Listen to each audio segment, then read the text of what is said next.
पिछले हिस्से में राघव, स्नेहा और मनु ने राजमहल के अंदर रानी की तस्वीर के पीछे एक संदेश देखा।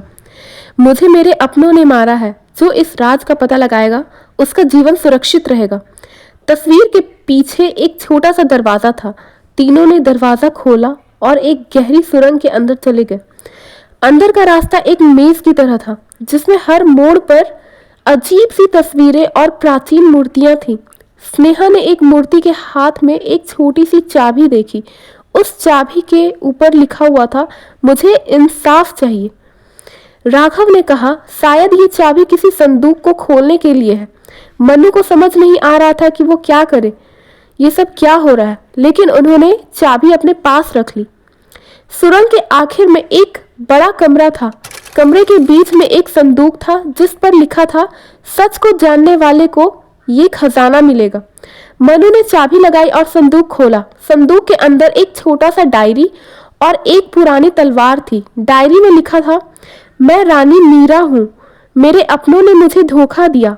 राजा और उसके वजीर ने मिलकर मुझे इस महल में कैद किया और मार दिया।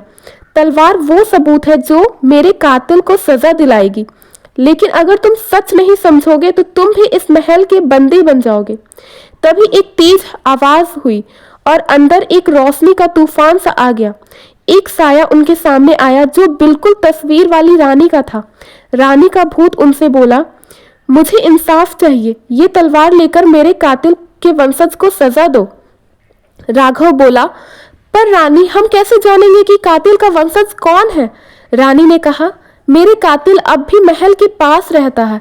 उसकी औलाद उसका पाप छुपा रही है। अगर तुमने सच्चाई समझने की कोशिश की तो मैं तुम्हें आशीर्वाद दूंगी।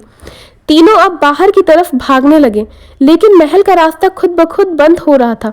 उन्होंने मुश्किल से एक खिड़की से बाहर छलांग लगाई और अपने गांव लौट आए।